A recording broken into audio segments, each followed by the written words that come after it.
इस ऐतिहासिक कार्यक्रम में उपस्थित मंत्रिपरिषद के मेरे साथी श्री अमित शाह, श्री हरदीप पुरी जी,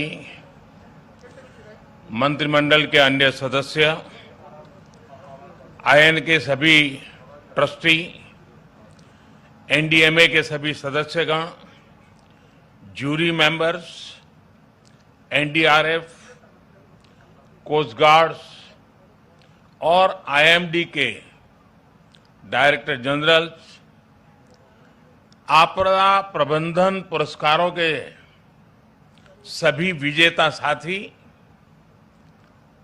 अन्य सभी महानुभाव, भाइयों और बहनों, भारत मां के वीर सपूत नेताजी सुभाष चंद्र बोस की 125वीं जन्म जयंती पर पूरे देश की तरफ से मैं आज कोटि कोटि नमन करता हूं। ये दिन ऐतिहासिक है। ये कालखंड भी ऐतिहासिक है और ये स्थान जहां हम सभी एकत्रित हैं वो भी ऐतिहासिक है। भारत के लोकतंत्र की प्रतीक हमारी संसद पास में है। हमारी क्रियाशीलता और लोकनिष्ठा के प्रतीक अनेक भवन भी हमारे साथ पास में नजर आ रहे हैं। हमारे वीर शहीदों को समर्पित नेशनल वॉर मेमोरियल भी पास है। इन सब के आलोक में आज हम इंडिया गेट पर अमृत महोत्सव मना रहे हैं और नेताजी सुभाष चंद्र बोस को आदरपूर्वक श्रद्धांजलि दे रहे हैं। नेताजी सुभाष, जिन्होंने हमें स्वाधीन और संप्रभु भारत का विश्वास दिलाया था, जिन्होंने बड़े गर्व के साथ, बड़े आत्मविश्वास के साथ, बड़े साहस के साथ अंग्रेजी सत्ता के सामने कहा था, मैं स्वतंत्रता की भीख नहीं लूंगा, मैं स्वतंत्रता की भीख नहीं लूंगा, मैं इसे हासिल करूंगा। जिन्होंने भारत की धरती पर पहली आजाद सरकार को स्थापित किया था, हमारे उन नेताजी की भव्य प्रतिमा आज डिजिटल स्वरूप में इंडिया गेट के समीप स्थापित हो रही है। जल्द ही इस होलोग्राम प्रतिमा के स्थान पर ग्रेनाइट की विशाल प्रतिमा भी लगेगी। ये प्रतिमा आजादी के महानायक को कृतज्ञ राष्ट्र की श्रद्धांजलि है। नेताजी सुभाष की ये प्रतिमा हमारी लोकतांत्रिक संस्थाओं को, हमारे पीढ़ियों को राष्ट्रीय कर्तव्य का बोध कराएगी, आने वाली पीढ़ियों को, वर्तमान पीढ़ी को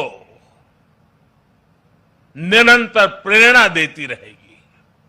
साथियों, पिछले साल से देश ने नेताजी की जयंती को पराक्रम दिवस के रूप में मनाना शुरू किया है। आज पराक्रम दिवस के अवसर पर सुभाष चंद्र बोस आपदा प्रबंधन पुरस्कार भी दिए गए हैं। नेताजी के जीवन से प्रेरणा लेकर ही इन पुरस्कारों को देने की घोषणा की गई थी। साल 2019 से 2022 तक उस समय के सभी विजेताओं, सभी व्यक्तियों, सभी संस्थाओं को जिन्हें आज सम्मान का अवसर मिला है, उन सबको भी मैं बहुत बहुत बधाई देता हूं। साथियों, हमारे देश में आपदा प्रबंधन को लेकर जिस तरह का रवैया रहा था, उस पर एक कहावत बहुत सटीक बैठती है। जब प्यास लगी तो कुआं खोदना। और जिस मैं काशी क्षेत्र से आता हूं, वहां तो एक और भी कहावत है। वो कहते हैं, भोज गड़ी कोहड़ा रोपे। यानी जब भोज का समय आ गया तो कोहड़े की सब्जी उगाने लगना। यानी जब आपदा सिर पर आ जाती थी तो उससे बचने के उपाय खोजे जाते थे। इतना ही नहीं, एक और हैरान करने वाली व्यवस्था थी जिसके बारे में कम ही लोगों को पता है। हमारे देश में वर्षों तक आपदा का विषय एग्रीकल्चर डिपार्टमेंट के पास रहा था। इसका मूल कारण यह था कि बाढ़, अतिवृष्टि, ओले गिरना, ऐसी जो स्थितियां पैदा होती थी, उसे निपटने का जिम्मा, उसका संबंध कृषि मंत्रालय से आता था। देश में आपदा प्रबंधन ऐसे ही चलता रहता था। लेकिन 2001 में गुजरात में भूकंप आने के बाद जो कुछ हुआ, देश को नए सिरे से सोचने के लिए मजबूर किया। और उसने आपदा प्रबंधन के मायने बदल दिए। हमने तमाम विभागों और मंत्रालयों को राहत और बचाव के काम में झोंक दिया। उस समय के जो अनुभव थे, उनसे सीखते हुए ही 2003 में Gujarat state disaster management act बनाया गया। आपदा से निपटने के लिए गुजरात इस तरह का कानून बनाने वाला देश का पहला राज्य बना। बाद में केंद्र सरकार ने गुजरात के कानून से सबक लेते हुए 2005 में पूरे देश के लिए ऐसा ही डिजास्टर मैनेजमेंट एक्ट बनाया। इस कानून के बाद ही नेशनल डिजास्टर मैनेजमेंट अथॉरिटी, उसके गठन का रास्ता साफ हुआ। इसी कानून ने कोरोना के खिलाफ लड़ाई में भी देश की बहुत मदद की। साथियों, डिजास्टर मैनेजमेंट को प्रभावी बनाने के लिए 2014 के बाद से हमारे सरकार ने राष्ट्रीय स्तर पर चौतरफा काम किया है। हमने रिलीफ, रेस्क्यू, रिहेबिलिटेशन, उस पर जोर देने के साथ साथ ही रिफॉर्म पर भी बल दिया है। हमने एनडीआरएफ को मजबूत किया, उसका आधुनिकीकरण किया, देश भर में उसका विस्तार किया। स्पेस टेक्नोलॉजी से लेकर प्लानिंग और मैनेजमेंट तक बेस्ट पॉसिबल प्रैक्टिसेस को अपनाया। हमारे एनडीआरएफ के साथ ही सभी राज्यों के एसडीआरएफ्स और सुरक्षा बलों के जवान अपनी जान की बाजी लगाकर एक एक जीवन को बचाते हैं। इसलिए आज ये पल इस प्रकार से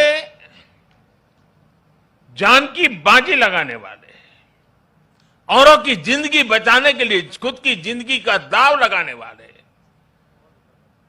चाहे वो एनडीआरएफ के लोग हो, चाहे एसडीआरएफ के लोग हो, हमारे सुरक्षा बलों के साथी हो, ये सब के सब उनके प्रति आज आभार व्यक्त करने का, उनको सैल्यूट करने का ये वक्त है।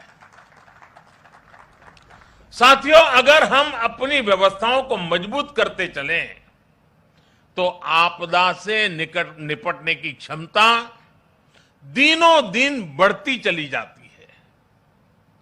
मैं इसी कोरोना काल के 1-2 वर्ष की बात करूं तो इस महामारी के बीच भी देश के सामने नई आपदाएं आकर खड़ी हो गई।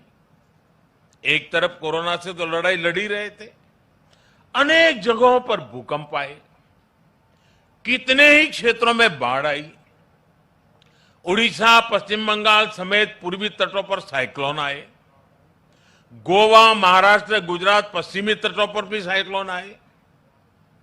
पहले एक एक साइक्लोन में सैकड़ों लोगों की मृत्यु हो जाती थी, लेकिन इस बार ऐसा नहीं हुआ। देश ने हर चुनौती का जवाब एक नई ताकत से दिया। इसी वजह से इन आपदाओं में हम ज्यादा से ज्यादा जीवन बचाने में सफल रहे। आज बड़ी बड़ी अंतर्राष्ट्रीय एजेंसियां भारत के इस सामर्थ्य, भारत में आए इस बदलाव की सराहना कर रही है। आज देश में एक ऐसा end to end cyclone response system है जिसमें केंद्र, राज्य, स्थानीय प्रशासन और सभी एजेंसियां एक साथ मिलकर के काम करती हैं। बाढ़, सूखा, साइक्लोन, इन सभी आपदाओं के लिए वार्निंग सिस्टम में सुधार किया गया है।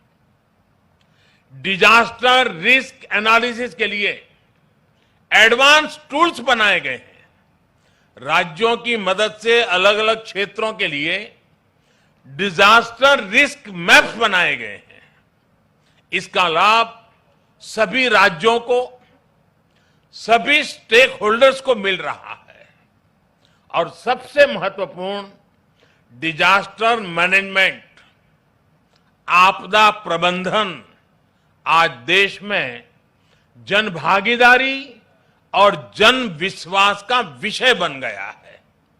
मुझे बताया गया है कि एनडीएमए की आपदा मित्र जैसी स्कीम से युवा आगे आ रहे हैं, आपदा मित्र के रूप में जिम्मेवारियां उठा रहे हैं, यानी जन भागीदारी बढ़ रही है। कहीं कोई आपदा आती है तो लोग विक्टिम नहीं रहते, वो वॉलेंटियर्स बनकर आपदा का मुकाबला करते हैं। यानी आपदा प्रबंधन अब एक सरकारी काम भर नहीं है, बल्कि ये सबका प्रयास का एक मॉडल बन गया है। और साथियों, जब मैं सबका प्रयास की बात करता हूं तो इसमें हर क्षेत्र में हो रहा है प्रयास, एक होलिस्टिक अप्रोच भी शामिल है। आपदा प्रबंधन को प्राथमिकता देते हुए हमने अपने एजुकेशन सिस्टम में भी कई सारे बदलाव किए हैं। जो सिविल इंजीनियरिंग के कोर्सेज होते हैं, आर्किटेक्चर से जुड़े कोर्सेज होते हैं, उसके पाठ्यक्रम में डिजास्टर मैनेजमेंट से जोड़ा, इंफ्रास्ट्रक्चर की रचना कैसी हो उस पर विषयों को जोड़ना, ये सारे काम प्रयासरत हैं।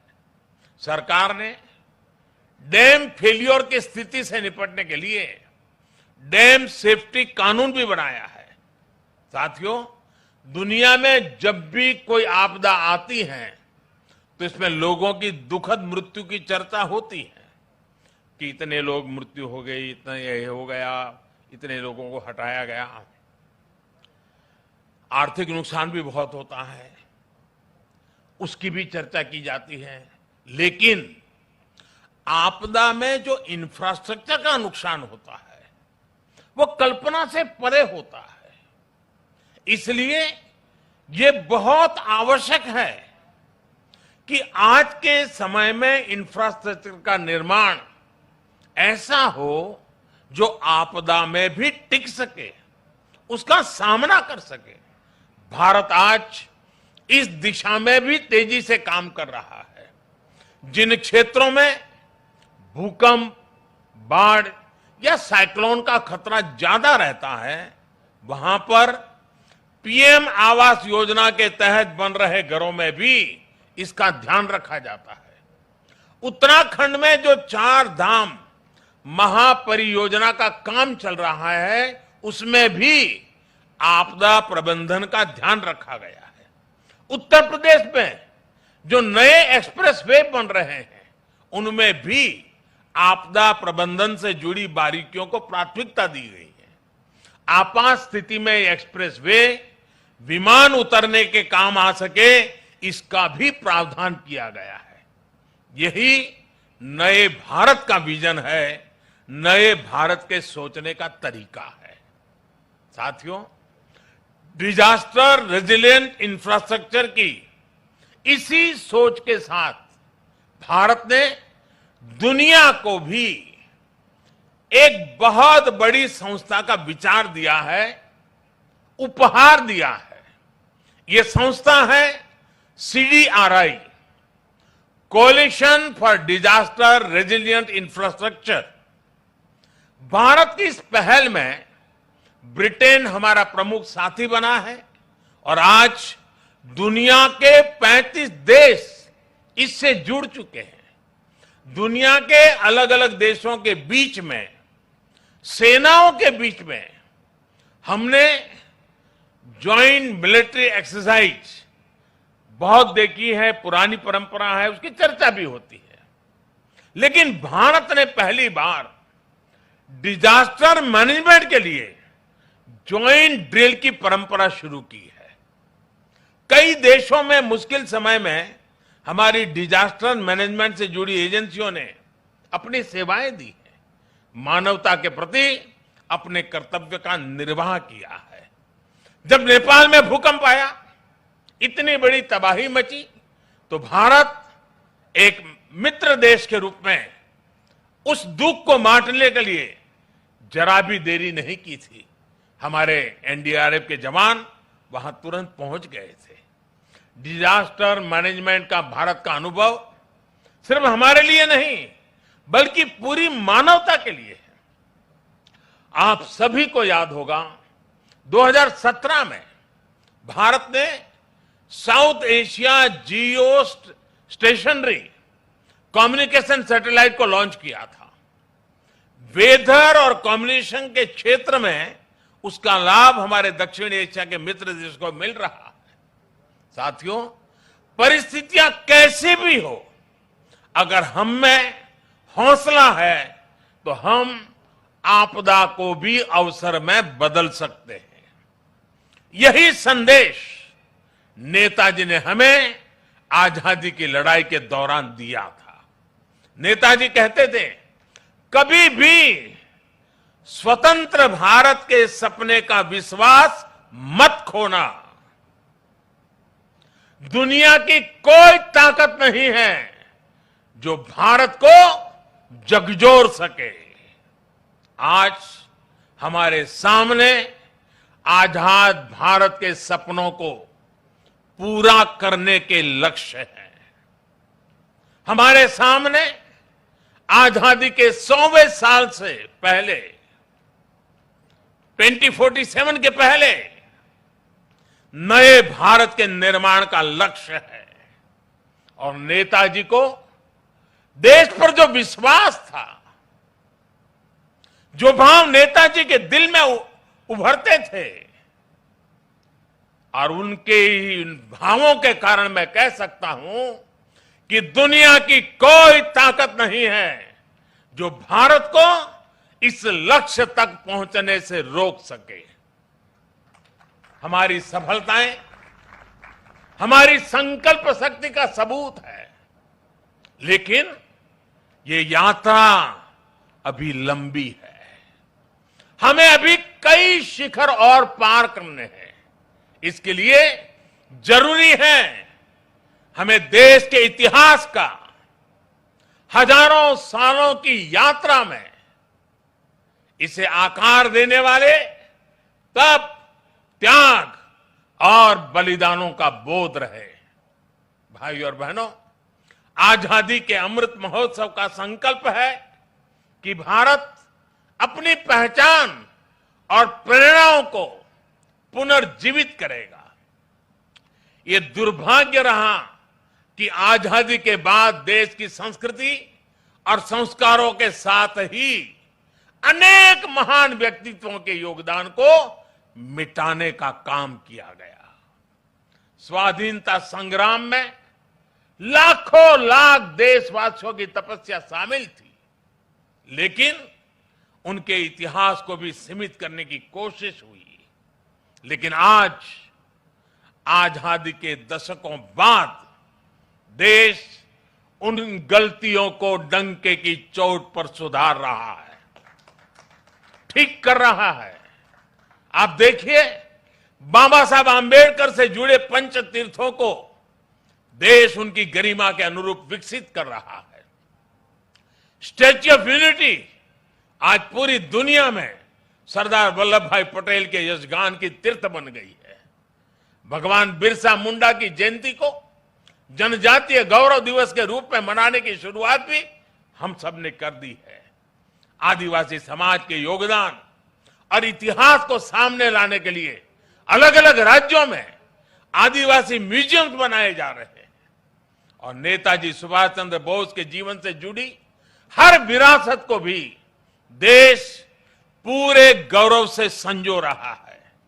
नेताजी द्वारा अंडमान में तिरंगा लहराने की 75वीं वर्षगांठ पर अंडमान के एक द्वीप का नाम उनके नाम पर रखा गया है। अभी दिसंबर में ही अंडमान में एक विशेष संकल्प स्मारक नेताजी सुभाष चंद्र बोस के लिए समर्पित की गई है। ये स्मारक नेताजी के साथ साथ इंडियन नेशनल आर्मी के उन जवानों के लिए भी एक श्रद्धांजलि है जिन्होंने आजादी के लिए अपना सर्वस्व न्योछावर कर दिया था। ये मेरा सौभाग्य है कि पिछले वर्ष आज के ही दिन मुझे कोलकाता में नेताजी के पैतृक आवास भी जाने का अवसर मिला था। जिस प्रकार से वो कोलकाता से निकले थे, जिस कमरे में बैठकर वो पढ़ते थे, उनके घर की सीढ़ियां, उनके घर की दीवारें, उनके दर्शन करना, वो अनुभव शब्दों से परे है। साथियों, मैं 21 अक्टूबर 2018 का वो दिन भी नहीं भूल सकता जब आजाद हिंद सरकार के 75 वर्ष हुए थे। लाल किले में हुए विशेष समारोह में मैंने आजाद हिंद की कैप पहनकर तिरंगा फहराया था। वो पल अद्भुत था, वो पल अविस्मरणीय है। मुझे खुशी है कि लाल किले में ही आजाद हिंद फौज से जुड़े एक स्मारक पर भी काम किया जा रहा है। 2019 में 26 जनवरी की परेड में आजाद हिंद फौज के पूर्व सैनिकों को देखकर मन जितना प्रफुल्लित हुआ, वो भी मेरी अनमोल स्मृति है। और इससे भी मैं अपना सौभाग्य मानता हूं कि हमारी सरकार को नेताजी से जुड़ी फाइलों को सार्वजनिक करने का अवसर मिला। साथियों, नेताजी सुभाष कुछ ठान लेते थे तो फिर उन्हें कोई ताकत रोक नहीं सकती थी। हमें नेताजी सुभाष की can do, will do spirit से प्रेरणा लेते हुए आगे बढ़ना है। वो ये जानते थे, तभी ये बात हमेशा कहते थे, भारत में राष्ट्रवाद ने ऐसी सृजनात्मक शक्ति का संचार किया है जो सदियों से लोगों के अंदर सोई पड़ी थी। हमें राष्ट्रवाद भी जिंदा रखना है, हमें सृजन भी करना है और राष्ट्र चेतना को जागृत भी रखना है। मुझे विश्वास है कि हम मिलकर भारत को नेताजी सुभाष के सपनों का भारत बनाने में सफल होंगे। आप सभी को एक बार फिर पराक्रम दिवस की बहुत बहुत शुभकामनाएं देता हूं और मैं आज एनडीआरएफ, एसडीआरएफ के लोगों को भी विशेष रूप से बधाई देता हूं, क्योंकि बहुत छोटे कालखंड में उन्होंने अपनी एक पहचान बना दी है। आज कहीं पर भी आपदा हो या आपदा के संबंधित संभावनाओं की खबरें हो, साइक्लोन जैसी, और जब एनडीआरएफ के जवान यूनिफॉर्म में दिखते हैं, सामान्य मानवी को एक भरोसा हो जाता है कि अब मदद पहुंच गई। इतने कम समय में किसी संस्था और इसके यूनिफॉर्म की पहचान बनना, यानी जैसे हमारे देश में कोई तकलीफ हो और सेना के जवान आ जाएं, तो सामान्य मानवी को संतोष हो जाता है, भाई बस अब ये लोग आ गए हैं। वैसा ही आज एनडीआरएफ और एसडीआरएफ के जवानों ने अपने पराक्रम से ये करके दिखाया है। मैं पराक्रम दिवस पर नेताजी का स्मरण करते हुए मैं एनडीआरएफ के जवानों को, एसडीआरएफ के जवानों को, उन्होंने जिस काम को जिस करुणा और संवेदनशीलता के साथ उठाया है, बहुत बहुत बधाई देता हूं, उनका अभिनंदन करता हूं।